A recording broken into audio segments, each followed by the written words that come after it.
Welcome back to War Thunder and welcome aboard the J2M5 Raiden, and this is yet another Japanese premium aircraft at tier 4. Recently I presented you the Ki-87 and I actually kind of liked it, but one of the drawbacks that I had on it was especially how the 30mm performed. Now when we look at the armament of the J2M5 Raiden, we immediately can see that we have a very similar plane within the tech tree, but at 5.7. But it is equipped with 4 20mm cannons, 2x2, Type 99 Mark 1 and Type 99 Mark 2 cannons with overall 800 rounds. That's the tech tree version. This premium version, the J2M5 Raiden, which has exactly the same name, is also at rank 4, but at a battle rating of 4.7. And it is equipped with nothing but two 30mm Type 5 cannons with just 84 rounds. Now if you remember the kind of plane review on the Ki-87, you saw how much the 30mm sparked. You hit your enemies and eventually you took them down, but it took you a lot of hits and a lot of good aiming. And this two 30mm cannons with a limited amount of ammunition sounds very familiar. There is the Kika. When fully upgraded, it has two Type 5 cannons with 100 rounds, and that is a very limited amount of ammunition, to be honest. The same goes for the German Me-262, to be honest. The Me-163, I'm sorry. 120 rounds, that's not a lot. So, there is a reason why I make this video. Because I was surprised by the performance. Now, this is the very first battle that I played. And up until this point, it is the only one. So, it's more or less a first impressions video. And what a first impressions video this is.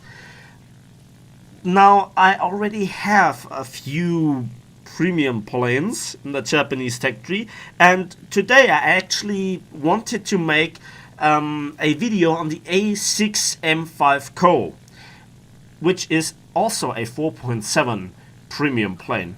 But the two planes couldn't be more different if you really tried. Now, why did I still purchase this plane? Well, something happened. Let me just interrupt the video right here. Yeah, you guys know what's coming, don't you? Don't do it. Don't do it. No, don't do it. No. Napalm, stop. No. God damn it, I did it again. Oh well, could be worse. Yeah, me and my 75% boosters. Oh. Yeah, but under 4,000 golden eagles for a tier 4 premium plane is not too expensive, and when then you get a 75% discount, sometimes I lose my mind and just purchase it because I'm a collector and I can't help it. I'm sorry, but what did I actually purchase here? Is it literally the cat in the sack, as we say in Germany, so you don't know what you're actually purchasing? Well, I had some expectations, and those were not too good. And when I think of 30mm cannons, my thinking switches to some kind of how you fly German planes. You hunt bombers with it. And there we have our first customer, a Halifax. Now let's see how those rounds perform. So far the performance is not too different from what I'm used to from the Ki-87. But again, I have a limited amount of ammunition. That was awesome. And you could see here a few things. First of all, I have a good climb rate. The plane rolls really nicely. And you also have good controllability over the plane. And you can zoom away. Now, the problem is that I'm down a lot in terms of ammunition. I'm down to 40 rounds, which is practically half my ammunition gone. At this point, there is a P-51 in this area, and I think to myself, well, let's put pressure on him. And that is a problem. he does not know that I am the version with the 30mm, because the name is exactly the same to the Tech3 version, which has 4 20mm. And it really doesn't matter which exact name you have. When it is kind of J2M variant, you always have a lot of firepower. In this respect, this version that I'm flying here is the weakest. So again, you really can't complain too much when facing it, because it has limited amounts of shells for powerful guns. I'm not really done with the armament, am I? So I think when a plane has kind of a purpose, in this thing, I think you have the purpose of being a bomber hunter. You have to have certain abilities. You have to have a kind of a sturdiness to resist defensive firepower. You still have to kind of be able to climb and boom and zoom. And I think from what I felt in just this battle, according to my experience with other J2M variants, this plane is able to do so. Now here I try to zoom climb a Spitfire. Again, I test if I can do so. And I wasted 12 precious rounds. The screen where I'm actually observing the battle is kind of small, so if I get some numbers wrong, I'm sorry about this. But you get the point. You have to be very, very cautious with your how often you pull the trigger. And with such actions like this, you give away that you have 30mm cannons. A lot of people just then lose their mind and panic. Others just are very experienced players and they don't fall for that trick. They might know that you have a limited amount of ammunition, and they might know that they can get away with certain things, like you never should really do certain long range snipings. And this is a very, very interesting encounter. I go into a head-on with the XP50, but I turn to the side to throw off his initial pass and then go back and obliterate him. But I catched also a few 20mm and 50 cal shells with my nose, I guess, and I'm heavily smoking. So that means RTB. Also, I'm down to around about 8 rounds, so could be worse. I have 2 kills, and that is always nice. In this respect, I think this is not what you can expect every time. And there are also a lot of other planes that can fulfill the bomber hunting role. But let's talk a little bit about this bomber hunting role, because this is a bit more controversial than you might think. And we're talking here about a battle rating of 4.7. What does the Japanese Tech3 deliver for bomber hunters? Well, at 4.7, this is the region where you have the P1Y1 Mod 11, which is kind of a useless plane in my opinion. And then you have some Zeros and some KA-61s. Dedicated direct bomber hunters like the J7W1 or the KA-84 High. They come at a battle rating of 6.0. And when you look at something like a Zero, the A6M5 Co, which I mentioned before, it is a superb fighter, which outclasses in its effectiveness on the battlefield with the right pilot every other fighter plane and can troll a lot. But when it comes to going after bombers, the Zero is very vulnerable. And in this respect, the J2M5 can fill this gap. And just, can take out those nasty, what is it? B-17s are in your battle rating range, the first ones. Certain other bombers, I think Lancasters and so on, that first appear at this battle rating region. Sterlings, for sure.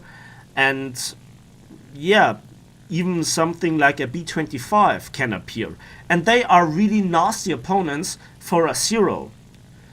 And very often you just receive one hit in the Zero and you either burn or use your turning capability if it is a wing hit, or you just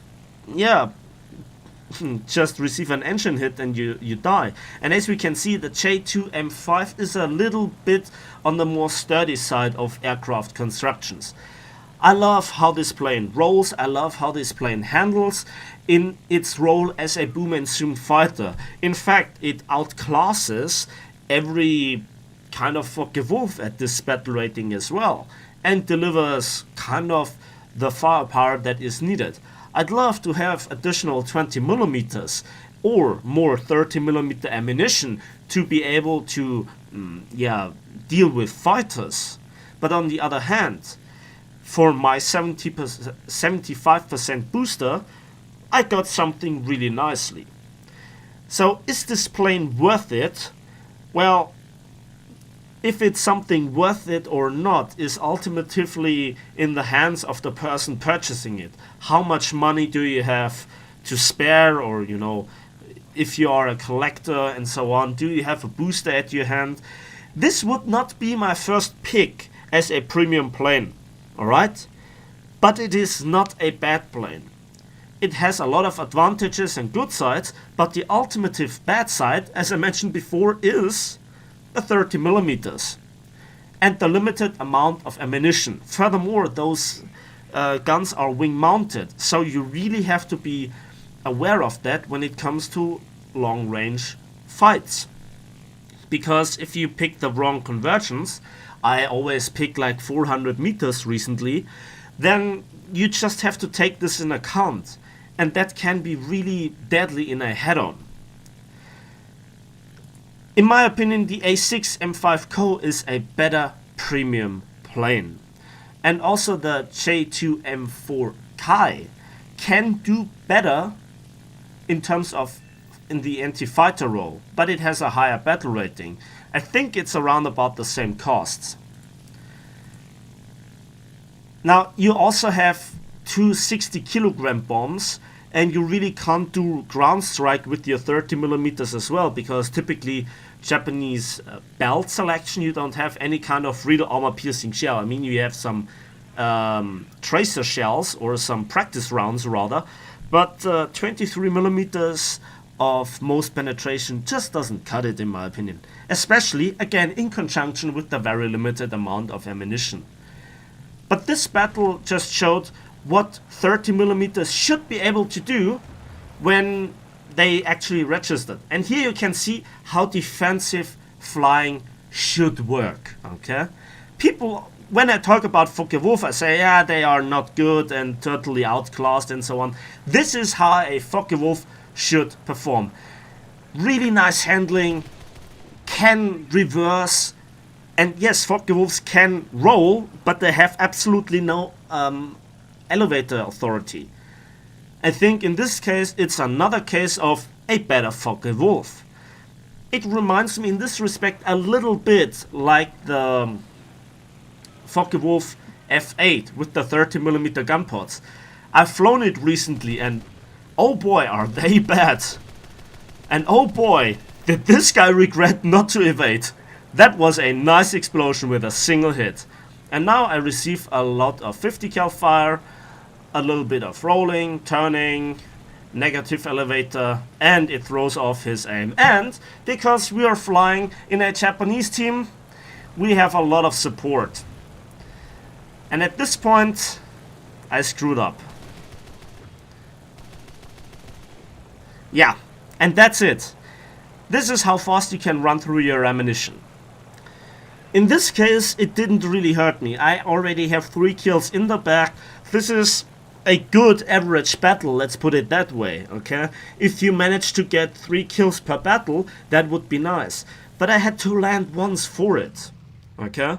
And I have no other option than to face planes. Now here is the thing. You just saw how effective those 30mm rounds were in this battle. And I have to stress it out again. In the last plane review that I did, or first impressions, whatever you want to call the video on the Kia 87, I complained about how bad the 30mm perform.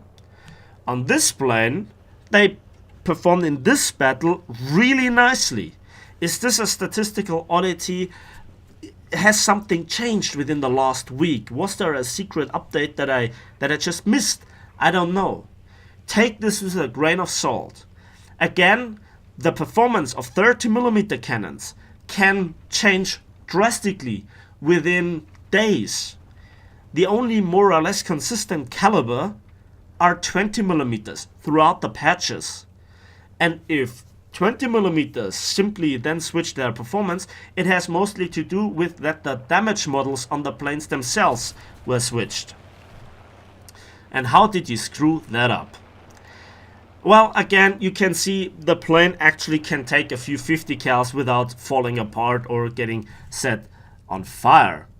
And that has to do with the simple fact that there are fuel tanks, but they are in the wing roots and they are self-sealing, and the biggest fuel tank is in front of the pilot. So yeah, I think this is a really nice looking plane. It is fun to have, and it works really nicely in conjunction with Japanese teams. But for a more or less reliable plane throughout the patches and so on, there are better options. There are so many options that this plane is more or less for somebody who is a collector. But it works out, and the profit is not bad. 85,645 silver lines on a premium account with 9,277 research points without any boosters except the talisman and the premium account, giving me the third place with 2,200 score points. So that is the J2M5 Raiden. A nice plane. I hope you enjoyed the video. If so, please give it a thumbs up, subscribe if you want to see more, and we will see each other in the skies of War Thunder.